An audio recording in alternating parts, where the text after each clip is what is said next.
Welcome, welcome, welcome, everybody. This is Coach D. Darrell Spears today. I am very, very excited to do my first interview.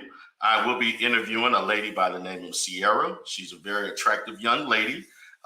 She has a lot to offer someone. She has very good personality, very good communicator. I've seen a lot of positive qualities about her in my short time interviewing her and kind of doing the prep for the show and over the last few days. Basically, I will be doing ongoing videos in which I'm basically interviewing young ladies who are single, who are looking to be in relationships, who are going to talk about their dating experiences. They're going to talk about what their goals, and it's going to be all relative to the content that I have created that focuses on dating, love, relationships, and things of that sort. So, at this point, I'm going to go ahead and bring Miss Sierra on board. How you doing, Miss Sierra? Hi, I'm doing good. How about yourself? Great, great. I think you're looking very great today. You look very positive. Look happy. So, how was your day today? Oh, it was better than Monday. I'll say it like that. It Okay, better definitely than was better Monday. than Well, weekend. Yeah. so we Mhm. want Fridays to be better than Mondays because Yeah. Mondays are usually not the best. so, Yes. so basically, as you know, this is a dating channel. This is a dating coach channel, and my background is in part of my background professionally is in marriage counseling, relationship counseling. I also do dating coaching. This channel is more about the coaching aspect of things, in which I am basically helping people with specific issues, specific behaviors to help them improve. And so, as we talk today and as we interact, what I want to focus on is on you, particularly your experiences, the good, the bad, and maybe what things that you can do that better or to improve long term. What are you kind of experiencing? What are your responses? So we're going to kind of go into that. So to get things started, Sierra, kind of talk to me about yourself. Just talk to me about the good qualities about yourself, and as far as what do you bring to the dating market. Well, I'm a serial entrepreneur. So Okay. I have my hands in a lot of pots. I wear a lot of hats. Um, and I don't, I guess I'm just motivated. I'm out here just like everybody else on the Houston scene. I really don't, nobody asks me what do I bring to the table, but I can just say that I'm motivated. I'm not lazy. I'm independent. So I feel like that right there. Okay, okay. Now, the reason why I said bring it to the table because that's kind of a lingo within the YouTube streets. That's a very, I would say, polarizing term Hmm. because Hmm. there's some women that feel that they don't have to bring anything but themselves. Then you have those that think that they're supposed to bring certain amount of things, and then there are those who, kind of that are like more like yourself, who are more entrepreneurial, more educated perspective in which they use that as the biggest bargaining tool in a relationship. So there are a Hmm. variety of women that have a certain perspective towards that controversial term, bringing something to the table. So I will mention it in some ways, not that often, but that is something that is highly discussed a lot as far as, because what has been said on the men's side is that men have to focus a lot on what they bring to the table, but also what can a woman bring in turn. And so the what I teach is that every aspect of who you are from a positive standpoint can benefit the person that you're trying to date and be with. And in return, his best qualities can benefit you. So it should be interchangeable. It should be in my position. I teach reciprocity, meaning that what you want to give to the relationship, wouldn't you want someone else to give you the same amount or give you equal to, right? Right, And, right. and so what I hear from particularly a lot of black women that are in the dating scene is that they want someone that can provide equal to or more, which is Hmm. nothing wrong with that. Now, and so for my position, I teach that it's about not necessarily what society tell you should want, but what you and the person that you're with, what you decide to come together, what you want. That what counts. Because if you, and sometimes society gives you a guide to things, but but there may be certain things that work for you and your partner that may not be what society tells you is right. And so you have to somewhat navigate that to what you want per se, not necessarily to please everybody else. So this is all about you and that person. So when you're talking about, I'm hearing things about you being a serial entrepreneur. That means you probably got your hands in a lot of different businesses, investments, that sort. You kind of going where the money is at per se, right? Right. Yeah. So kind of talk to me about how would that be conducive to a long-term dating relationship or series. Kind of talk to me about how you think you can function in there. Well, first of all, I'm able to make my own schedule and I have like flexibility when it comes to that. So say if I was just to put out a scenario, somebody that's just working a regular 9 to 5, I'm able to basically manipulate my schedule to fit theirs, so that we would be able to have QT time, so that's how I think it in a positive way. But in a negative way, of course, it can get overwhelming sometimes. You can just be super busy working morning to night, and I can see how that could be an issue. Yeah. Okay, so if you could, talk to me about in your past relationships, did your schedule cause problems in those past relationships where it was basically looked upon negatively or the guys couldn't handle the fact that you had that type of schedule? Yes. So I feel like it definitely humbled me in my past relationships because I really didn't take pride into consideration with men. So they have like a pride issue when you're doing so many things or when you making a certain amount of money and they want to be like the alpha, the prime breadwinner in the house. So that can cause conflict there. I've had that happen. And then I've had it where like I don't have a normal schedule. I don't wake up and have to be at work at 8 and be off at 4 or 5. And so I've had that as a conflict too. It's like, okay, when do you start working? Right. So, okay. Yeah. So something I do talk about in the earlier videos that I've discussed is about balancing work and relationship and understanding what you can bring and communication and prioritizing, relationships as far as, listen, I work this amount of time. I can allot certain amount of time or days to see you, like you said, have that quote unquote quality time together. And so on. So I do understand that there has to be some flexibility and there has to be somewhat of patience in the fact that understanding that certain weeks we're not going to be able, depending on what your schedule, one week you can spend a decent amount of time, another week you may not be able to spend as much time.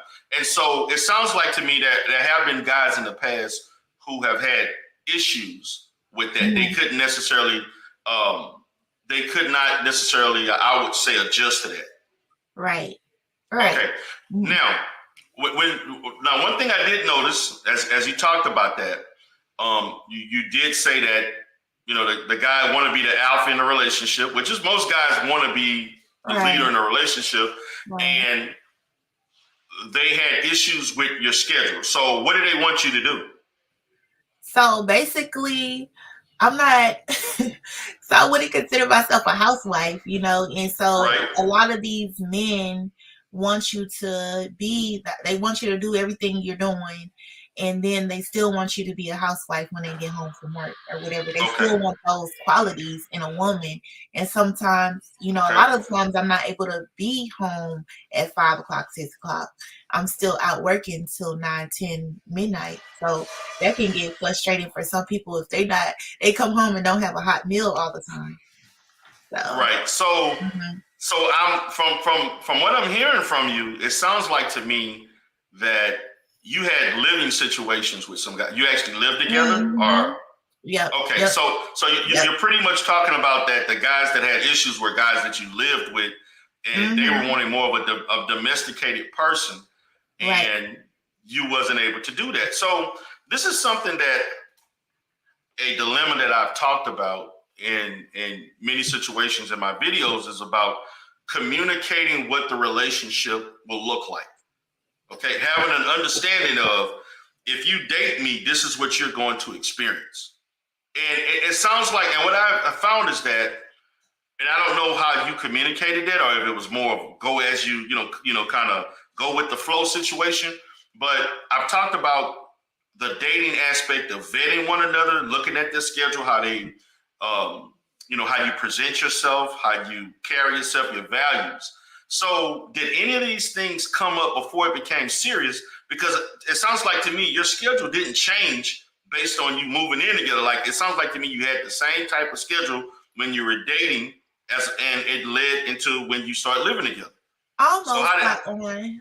It was almost like that. What was different was I had goals before we moved in together, and then when I started achieving my goals and doing exactly what I said I was going to do, they was motivating. Yeah, they was motivating in the beginning, like, yes, you can do this. But then once they saw, like, okay, she's not really here at this times or whatever, or when she is home, she's in her office working or whatever. So that's how that transpired. So yeah, we talked about it and we very much knew what the plan was, but once it transpired, things start to change. Okay, so what I'm hearing from you is pretty much like at the beginning. This is what happens a lot in that infancy stage. Things are great, they're supportive, and then once things start coming to fruition, and then a person is looking around like, do I really want this? Is this really what I want? And so it's almost like they were encouraging you to do it, but they didn't know it was going to turn out like this. Right. Okay. Now, you said that this has happened multiple times. So was this several relationships that turned out like this, or was it just maybe one or two?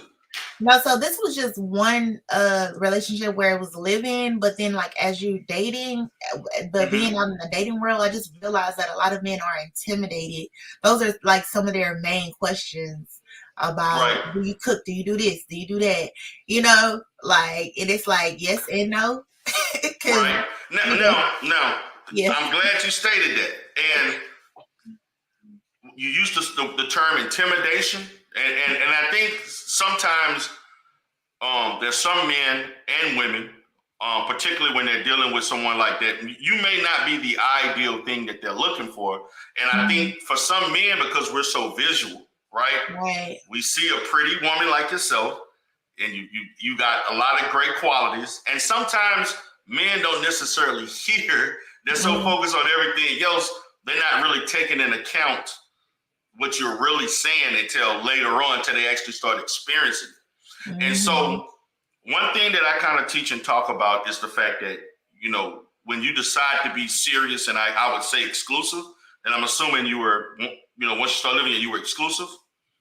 When we were living together, yes, we were exclusive. That relationship, absolutely. Once you come to a point of exclusivity, then there's a point that there has to be full transparency on what roles that one will take. Like, say for instance, if you communicating to him, hey, listen, I got to go to Cali this week. I got to be in New York, or whatever your schedule may be, and sometimes I may not be able to give you but 2 meals a week, and a week that I'm more free, I can give you a meal every day, or whatever. And so it's important when you enter that stage that you have full transparency about what you're doing, how it's going to be done, and the fact that if you want a full-time stay-at-home type person, sometimes the truth is that's not. I can't meet that role. And you know what, Sierra? It's okay to admit that. And sometimes some women try to overwork themselves to meet that. And like you just stated, it's hard for me to work and do all these things and then come home and do those things. And so if you're going to be with a woman such as yourself, which a lot of men are with women who have certain type of schedules, you have to understand that you're going to have to do your share part and do some of those things while I'm not there. And and so for you, you would be more compatible to a man who actually is highly functional in doing domesticated things. He was raised that way. Like, say, for instance, a guy who was raised to clean up and cook and was taught to do these things. And usually guys that are like that are usually guys who are like the first or second born. and they had to help a lot with their parents to raise younger kids, like younger brothers and sisters. So they already developed those type of skills because they had to do that in the function of their own immediate family. And so by having those skills, those type of guys are actually more compatible, it sounds like to me, as opposed to a guy that doesn't have that and expecting you to do that. And not to say nothing is wrong with that, because hey, you want what you want, just like you have a pretty much idea of what you want from a man, right? Right. So kind of talk to me more about that. Like what are you looking for, the qualities in a man? So I want somebody that's like, that comes to me whole, just as I'm gonna come to them whole. Like we already established as far as like our mindset, number one, and then what we want in life. I don't want to. I hate to put it this way, but I don't want to be with somebody that like a Build-A-Bear. Like I got to build you up. I'm already too busy, and I just want somebody that already have they mindset together. They already know what they want, so we can come together. You know, I don't want us to both come in half. Like you have mommy daddy issues, I have mom. Like I don't want to deal with none of that. That's my ideal person. Just a whole person that knows what they want and what they want to conquer. Like that's as simple as I can put it. Okay. Now, in hearing that, because one thing that I talk about, and I'm asking these questions relative to my videos, so this can be more of a teachable moment for those who have followed me, maybe for yourself and others that come in the future, is that you talked about the fact that you have an idea of what you want as a man, from a man, right? Mm-hmm. You have an idea of what you want from a man. You want someone that is, to me, sounds like you want a guy that is not necessarily en route to getting where he wants to be in life, but he's already there, right? Well, I'm gonna say it like this. There's nothing wrong with saying that that's what you really want. Okay? Well, not that he could be in a phase to where he knows. Like I'm just trying to see how I could put it. I don't expect you to be, it takes people until they 40 sometimes to get where they really want to be. I'm just saying, like, just have that idea and that vision and focus, instead of me having to come in here and tell you what your purpose or vision is. It's like a big difference. So it sounds like to me, you're looking at a guy that is ambitious enough to do things without need to be pushed by you. Yes. Okay. Mm-hmm. Okay. So what I'm going to say is this, because this is what I teach, and this is what I'm kind of pretty much making an example in regards to you. What you wanting to me doesn't sound unreasonable or over the top. However, realistically speaking, the things that you talked about, you're probably going to run into guys that are probably going to miss at least 20 to 25% of everything that you're saying. They may have most of what you say or a majority of what you're saying, but they're not going to have everything. Okay, so they're not going to come perfectly wrapped with every quality that you kind of your hitting points, I would say. Okay, now, well, it's unfortunate, but it's that's the reality. And so I want to teach realistic expectations. I want people to be realistic and not be so stuck on idealism of wanting a certain thing, and then you're mad because, let's say you just list about 7 to 8 different major things, but out of those 7 to 8 things, he may be missing 2 or 3 of those things. Mm-hmm. And so we have to understand everything that we want out of a person is not going to come hand wrapped on a platter at the beginning. Now, I think it was very good when you talked about I'm okay if a person may not already be there, but you see the work that's being done without you pushing them. Okay, so that lets me know there is some flexibility. But let's just say he's missing a few things. Are you willing to work with that person as they gradually build or improve on getting those other things that may be missing? They have the majority of things, most things, but they don't have everything. Are you okay with, okay, I see he got a lot of what I want, but not everything. No one's perfect. Am I willing to be patient and see how this develops over time? Right. That's definitely a possibility. I naturally Yes, I'm a Okay. natural motivator. So definitely in the dating stages, that's definitely a possibility. Yeah. Okay. Okay. Yeah. Because I'm gonna be honest, and like I tell people, it's okay to have standards, but do understand it's very difficult for everybody to be prepackaged to what you want. Hmm. Somebody's going to miss something. There's going to be flaws. There's going to be Right. some level of things that are not there because that's just how we are. We're imperfect as human beings, So, and I talked about that in relationships. When you start a relationship, the ideal level of the relationship where it's at in 2 years should be better in 8 to 10 years. It is not going to be at this great Hmm. level. That takes work and time. It takes you investing in, and so just as in a relationship, a person's attributes, those also can be looked at in an equivalent manner. So let's talk about you per se. Um, what have guys told you as far as the best things about you as far as what you bring to a relationship? I always get that I'm resourceful. I Okay. always get, you're a go getter. You never stop. I don't let one thing like stop my whole show. I'll just figure out another way to get there. And then they just tell me that I'm sweet and loving. Okay. That is. Now, I'm glad you said the last couple of things because what I want to talk about is not necessarily.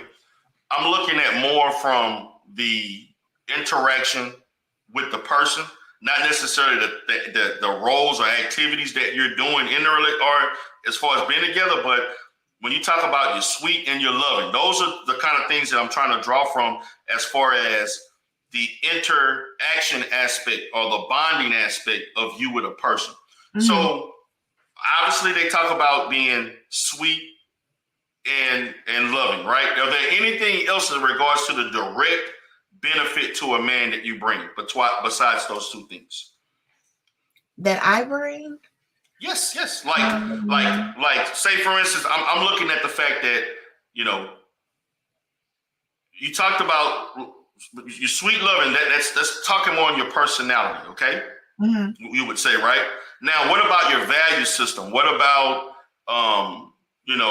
things of that sort? As far as even the aspects of things you do around the house, even if you can't do them, if you have those, some people don't have those skills, but if you do have those skills, those also count too. So I'm looking at more of your direct interaction with him, as far as what they say, more or less on that, because Um, that's the foundation of the relationship. The other things that deal with how you function, as far as doing things, being resourceful is good, right? That's great, but that's not necessarily a direct interaction with him. That's more about right. what you do outside the house, or whatever the other different roles or activities that you have that you show resourcefulness. So I'm looking at more of the direct interaction between you and the guy you're with that you feel that are great qualities. Um, so I get told a lot of things, but I Okay, would say that for them, I guess I'm heavy on faith, so I always get told about that of how you're what? You're what? my faith, like leaning on our faith and Okay, they what we like do. your faith and your value system. Okay. Yeah, so my faith and my value system. I don't know. You put me on the spot. I Well, can't see, think of this is it. this is what it's like. See, people. I mean, it's good to think about. It's stimulating. Yeah. It's something to think about. So, what give me a couple other things if you can, or one more thing. It's no pressure. Um, I guess I don't know. I can't really. I'm sorry. My brain is like It's so. okay. If I don't want you to be nervous, but it's okay. So let me kind of go more into it. Okay. Mhm. So do they talk about, as far as you being an affectionate person? Do they talk Mhm. about the fact that you're highly supportive? You give, let's say, a different way of looking at things that they didn't see, or Yes. you're a good communicator. More or Mhm. less lines. I'm talking about things more on those lines. Oh well, definitely. So now that you put it that way, yes, Yeah. definitely. I'm big on communication. So that's like the number one thing of how I can cut somebody off. But like I'm big on communication. Okay.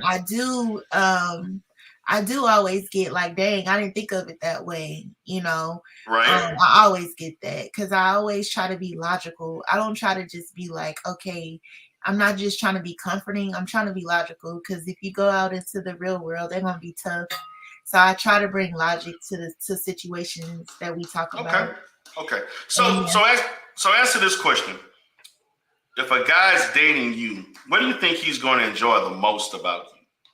I'm fun. You're fun. When I'm not working, I'm fun. Saying I'm fun means a lot of things to a lot of people. So you be specific. That can mean a So lot. I'm real adventurous and I love to travel. So like Okay. that's Okay. big what I do. So a lot of Okay. I take people places they ain't never been if they willing to meet me there. So yeah. Okay. Okay. Mhm. So let's talk about what are your long-term goals as far as dating? Do you want to be married, or are you a person that's okay with long-term, just turn on relationship? It doesn't matter. You don't know. Like what is your end game for dating? I would love to be in a long-term relationship. Um, Mm, okay. that would be my goal. Marriage, I don't know. We'll talk about that if that comes, but for me, just long-term relationship, just being monogamous, committed, yeah, to one person. Okay. So you're just looking for a long-term. Hmm. You're looking for a long-term monogamous relationship, but not necessarily married. Yep. Is there a reason for that? Um, yeah, I just want to like let God lead me and see. I don't want to like just I don't know. I just want to take my time. Yeah, marriage can come. I don't feel like a title defines anybody. That's just my personal opinion. I would Okay. yeah. Okay. All right. So you're more about, again, having a long term relationship, and if marriage happen, it does, and if marriage it doesn't happen, it doesn't. Okay. Right. Right. Yeah. Now I want you to understand this, and now my counseling antennas are coming on. Now, I think you did tell me your age, but I'm not going to state it out. I know some people like to give stats, and so I'm not going to do all the stat stuff. But what I'm going to say is this, and I'm not saying that this is going to be representative of what you may experience, but there is a large percentage of women. I'm just saying this for you to understand, just from educational standpoint, that do have the mindset that marriage can come when marriage can come. And then when they get about 55 years old, they're unhappy that they're alone at that age and not married with no children. That happens a lot. That happens a lot in our community. So I'm not saying what you want is not something that can't be achieved and whatever, but there's a large percentage of women who've had that attitude at your age and younger, and once they get older and they experience that, just like you talked about the guys that you were with, and you kind of told them what, and then once they start seeing you accomplish these things in the they're like unhappy. There is a risk. I'm not saying that may be representative of you, but I just want you to be aware that there is a risk when you get that age, and let's say you're not married or you're not in that, then that it poses other issues. How do you feel about me saying that? I mean, it's honest, it's truthful. I get it. Right. I mean, of course, I have those thoughts. Okay. I definitely have those thoughts that run through my mind. But like I said, I'm just a strong believer on my faith. I just want to be led in the right direction. I don't want to make anybody feel rushed or scare them off with that word per se. But Okay. yeah. So I get that. So from my perspective and what I teach, and I know I'm reiterating things and so forth, and based on the things that I talk about, I don't know what rush, because rush means something different for everybody. Some people think rushing may be 2 or 3 years, 1 year. Some people think rushing is 5 years. But on average, and what has been shown statistically and so forth, is that that extended long-term relationships can become a problem long term. When it could, because at some point somebody wants to be married, somebody wants whatever, or somebody's not necessarily satisfied with the way things are. In most situations, like the way you're sounding right now is usually what men would say. We're gonna take our time. We're gonna just let it. Usually women have a breaking point where they want to be married. They're willing to wait so long, and then they're like, okay, when are we gonna ever get married? Why am I wasting my time? But in your position, how you present yourself, that doesn't seem like the case. It seems like you're okay with that. But what I pretty much teach is that if a person is not good enough to marry, if you're seriously marrying, you're seriously dating them, seriously getting to know. I'm not talking about a situation where you meet a person once a week or every other week and y'all just having fun together. I'm talking about consistent communication on a daily basis, meeting each other as many times as you can, staying together, all this different stuff, or spending an exuberant amount of time together.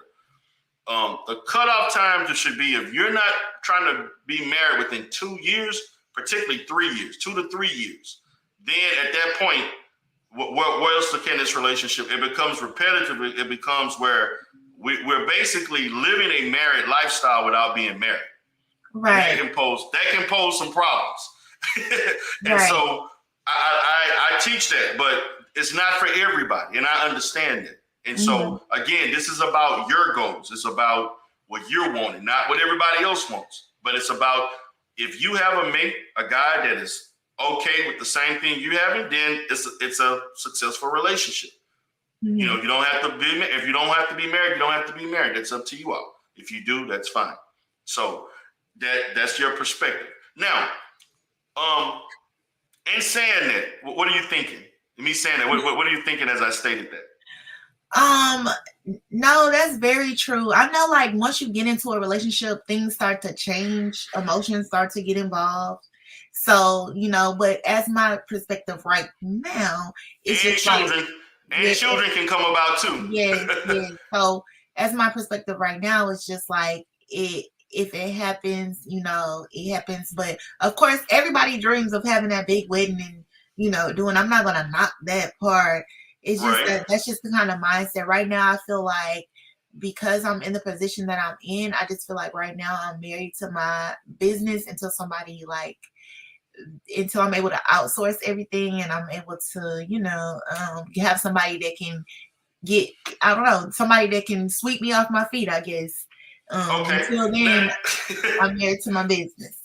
Okay, so being married to your business means that the person that you're with is coming second. Well, I'm not with it. Yeah, but yeah. So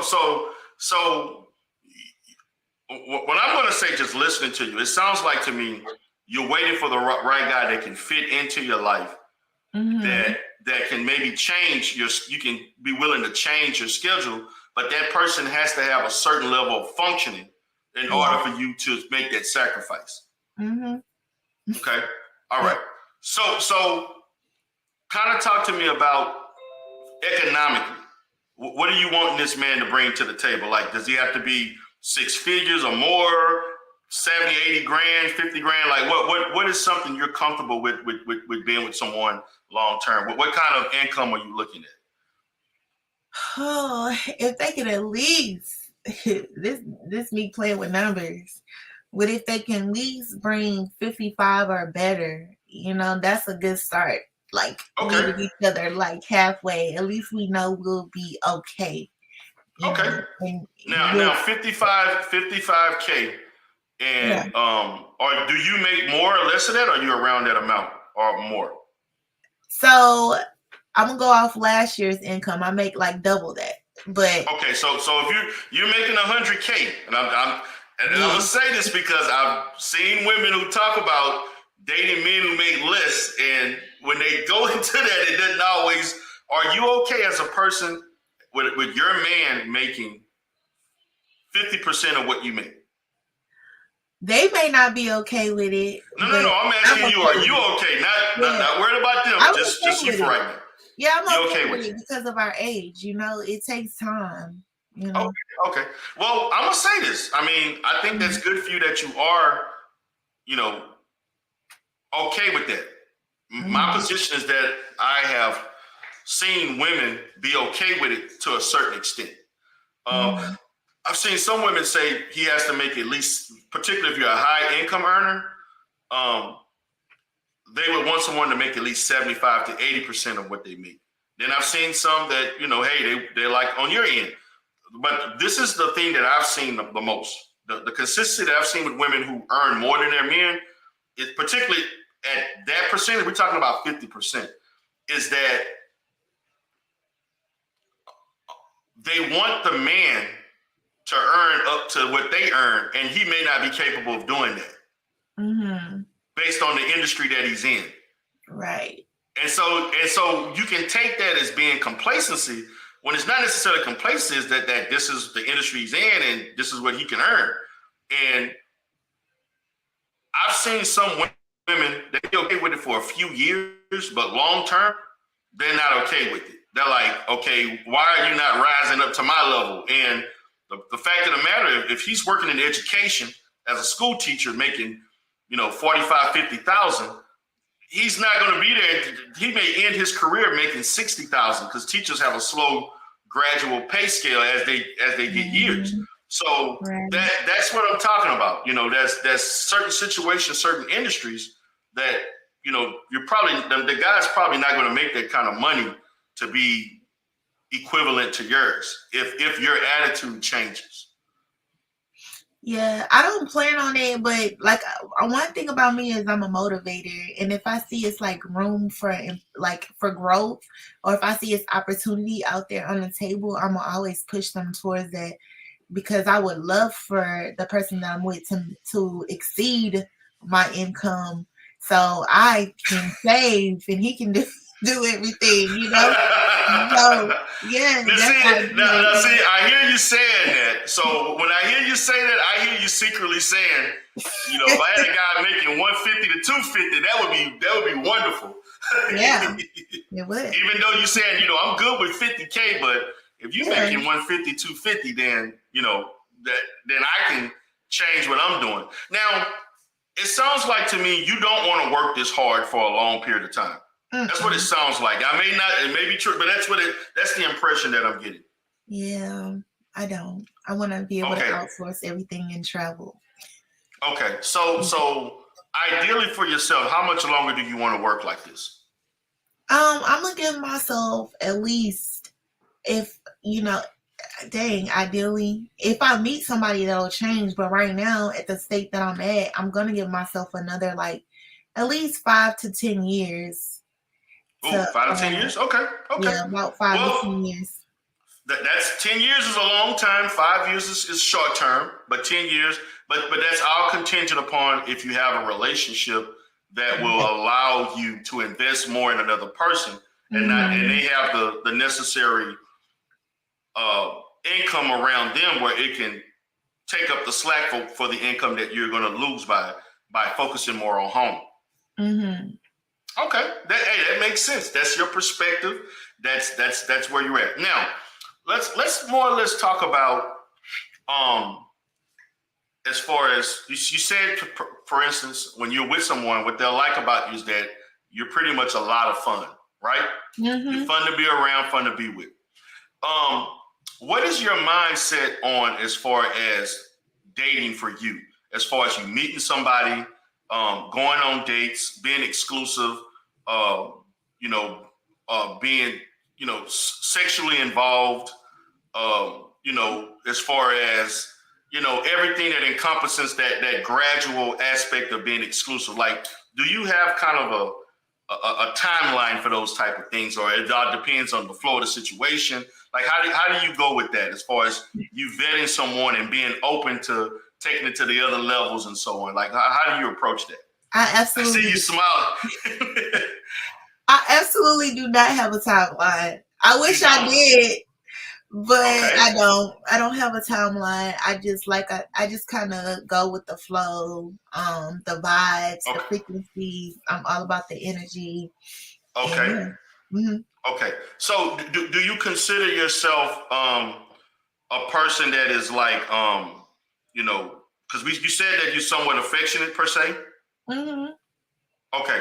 So has there ever been issues in regards to affection or sexual issues, things of that sort, where there's kind of lack of compatibility in that, or we just like I'm unwilling to do certain things. This is over the top. Like, have there ever been situations like that for you? I'm gonna go off of my long-term relationship that we spoke on earlier.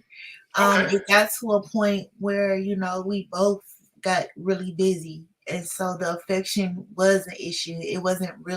As, it wasn't there as Often much as it was in the beginning. hmm was it But was it the fact that you just didn't have the time because you were tired, or you just wasn't feeling attracted to that person to be sexual with them? all of the above. I think it was a Oh mixture wow, of all of that. Like, everything. Okay. yeah, just like, people just when you nag so much and, it just people know people that was married probably understand where I'm coming from. I wasn't Well, even to be married. honest, and Mhm. listening to that, I think the reason why that happened is because that was your behavior was actually a function to the fact that you didn't like you all, or he didn't like, or you didn't like the daily routine that made up the relationship. You spent more time apart than together, and you Mhm. wasn't you wasn't getting the benefits that you wanted from each other Right. because you That's you true. you you invested so much into your work and doing other things Mhm. that you didn't have time to give each other, you know, the things you all needed from each other. So the nagging, the Mhm. complacency, the mundane attitude towards things and turned off and whatever, that was a function of not liking how the relationship evolved. Right. And other aspects of your life took over, you all, being important for each other. And so that was the end result of that. It Yeah. nothing was said or communicated to change it. Right. And For so sure. and to me, and when people come into relationship therapy or couples therapy, those are typical issues Mhm. of how they manage and prioritize their life so that they can have more time to enjoy each other. And when human Mhm. beings don't have time to enjoy each other, they tend to get negative Yep. towards That's each true. other. Yep.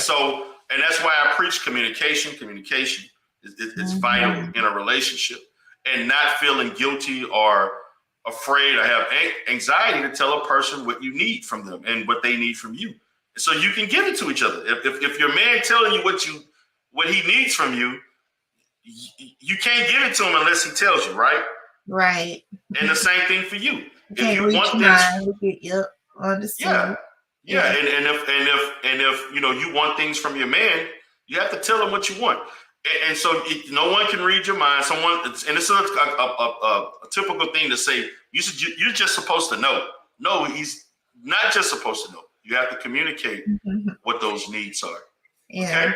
Now, last thing I want to talk about. You talked about. We're going to wrap up, and then we're at the final stages. So kind of talk to me about the Houston scene, and you kind of alluded to us to me in the prepping part of the video for the show, that you're meeting people who are not necessarily serious about relationships in Houston, or they're not where they need to be. Kind of talk to me more about you meeting older Mhm. guys that are your age or older that are not necessarily what you consider where they should be at. Kind of give me more Okay. analysis, more feedback on that. So when I first started on the dating scene in Houston, I met people that was like way above my tax bracket or whatever. But I noticed, and they were older than me, maybe Right? about 5 to 10 years. And Okay. so they weren't married, they wasn't committed to nobody, and they all they wanted, I don't know, I just feel like they just want to play All they wanted was around. sex. All they wanted was sex. Yeah. And they just Okay. want to play around. And I'm gonna explain that. I'm glad you Yeah. stated that. Okay. hmm Now, first and foremost, I just want you to understand. Just looking at just your presentation. hmm Number one, you're a very pretty woman, right? Thank you. hmm And you come out very soft, hmm and you come out very engaging. hmm And a lot of men will look at you, and you present as if you are a person that, you know, if I don't have to be serious with. Mm. They take it like, let's say you're a kind and pleasant persona. Mm-hmm. It doesn't come off as being like you're giving me a whole bunch of expectations like that comes with this. It comes off as, like you said, if the vibes are good, and I'm just giving you your feedback. I as a man as myself, who's 45 years old and who makes probably maybe triple or maybe a little bit over triple of what you just talked about, right? Mm-hmm. I know men in that tax bracket, and I know how men like that look at certain types of women. And I'm not saying that this is your fault. I think that any man that's really just, I love sex just like any other man, but I'm not willing. I don't think it's good for men to exploit or to, try to use someone or not be transparent. That's different now, because as you're saying this, what I'm hearing is that they're not being upfront with what they want. They're kind of pretending, or they're making it seem like it's one thing, but it's another, or like, what do you mean by that? Yes. So a lot of them will tell you, what you want. They'll be like, oh, you're going to be my queen. You're going to do this. You're going to do that. They talk a good game to get you where they want you to be. And then, that they just have a handful of women. Like, and this is what you got to understand. I'm just going to be honest with you. Men of that ilk who have a lot of discretionary income, if they're not coming, if these men are not coming to you with the ideal intent to be exclusive or have a serious relationship, and their behavior is not equivalent to what they say, they're not for you. Right. It's more of a bait and switch situation where they're just telling you that to get what they want. But if their behavior has to be equivalent to what they say. And a lot of times women get caught up in what they're saying instead of what they're really doing. And men like that who have the ability to go on vacations when they want to, who go take vacation. These guys making $200,000, $300,000, $400,000, $500,000 to $1 million. They go on vacations when they going weekend getaways. Men that do a lot of that stuff are probably with multiple women or entertaining. And then you also got to look at the fact that the competition for these kind of men are fierce. You do understand that, right? Yeah, but you would think, like, do you get tired? You don't want to, like, settle down? Like, we you don't want to have a family? Some of these guys, I'm going to be honest, some of these guys like that are fine living that way. I'm just being real. I'm just being honest with you. A lot of these guys that make this kind of money are fine living that type of lifestyle. The ones who are not fine with that would be the one that is not going out doing all this single bachelor type stuff. And they may come off as, I'm not going to say being clingy to you, but you'll see them initiating contact for your time.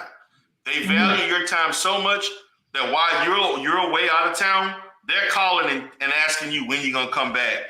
I can't wait to see you. I want to, and things. That's when you know something the interest is serious. When they're initiating contact, not just for sex, not just for a good time, but just to spend time and be with you and bond with you. And I just want to just be and just talk and do things. It ain't just about, having a nice time out and going shopping and showing all these different things. That's basically a cover up for what they want. So this is what men of what we call high value men like myself. That's what a lot of these guys. I know. I talk to these type of guys all the time. They particularly if they're a lot older than you. Let's say you're 30 and they're 40, 45. 10 plus years, they're not, unless they actively seek you. Not saying that you're playing hard to get, but let's say they're contacting you to let you know they're thinking about you. They just want to spend time that's non-sexual, right? They just want to spend time conversing, long conversation, all of the things that don't involve sexualism and materialism. It's just about you and him. That's the type of person that's going to be serious about you. Right. So I would encourage you to look for that time. And I'm gonna be honest, I understand you're meeting a lot of guys at that level. So maybe you may want to bring it down a little bit. Maybe one maybe 75 to 125 or something, where they're probably tied to their job and they're not able to do all that stuff. Because guys that make that kind of money have a lot of flexibility, have a lot of discretionary income, and they're willing to spend it on whatever. If that's what how do you feel? How do you feel about me saying it? Just kind of giving that perspective. No, that's the truth though, for real. Cause like I guess it just be like where I'm at, where I'm meeting these people at. Maybe, it could be I need to change the scenery of because I don't go out, I don't go to clubs and stuff like that unless I'm working. So you mean them in business situations or in business environments? Yeah. Mm-hmm. So most of the time when I'm out, I'm working. I'm networking, I'm whatever, I'm doing that. Okay. And so that's how I like genuinely meet people. And it's not all, it'd be like once in a blue moon that I go out. Cause I'm not trying to meet a club hopper, I don't want to meet nobody. Yeah, because then you meet somebody that probably make under 40K trying to get your money. Right. He probably made 40K and he's trying to see how much money you can spend on him. So that's a totally different situation. Yeah. But I do think my advice would be to look at guys that are actively and assertively wanting your attention or wanting to do good by you. And the fact that, not to say that they're not sexually attracted to you, but they also have equal fun doing non-sexual things or intimate things. Like, it's okay, we go to a museum or we can go to church together or we can just go walk in the park and have ice, just simple, cool little things where y'all just talking and getting to know and bonding with one another. That guys that are really interested or they're willing to do things that you like that they may not have any interest in, but they're willing to learn and want to do it because you do it. So it would be, I would encourage you to kind of look at those things or at least offer those things in a relationship and see how they respond. If they have no interest in doing things you like, no interest in doing things that I gave examples of, then that just lets me know they're probably just looking for a sexual situation. Right. And listen, I get it. You go into 5-star hotels, 5-star restaurants.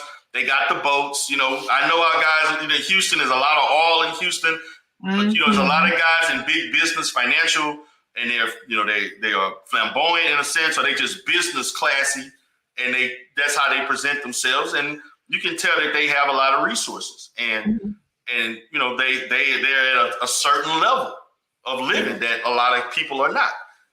So.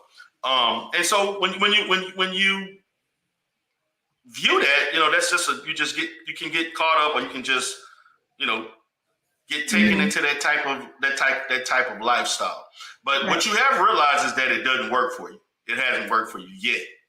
No, not necessarily. Yeah, I just get, like you said, like the conversations and what they be about. I'm so quick to block people too. So it's just like, okay, if I see it's not going nowhere, if I see if it's just about one thing, I'm quick to like just put mute conversations. Right. They strictly go to the sexual stuff. Yeah, so yeah. Okay, yeah. I get that. Okay, so last thing. So overall, you are single, ready to hopefully meet someone, looking for a long-term monogamous relationship and kind of see where things go long-term. Right. Sounds good. Okay. Well, I want to appreciate you for your time. Any last things or any comments on anything that I stated that you may want to comment on before we end the live stream? No, I appreciate you for talking with me. Okay. You have a great day. Guys, I appreciate you all for being here. For everybody watching, this is Coach D. Darrell Spears. Have a great day.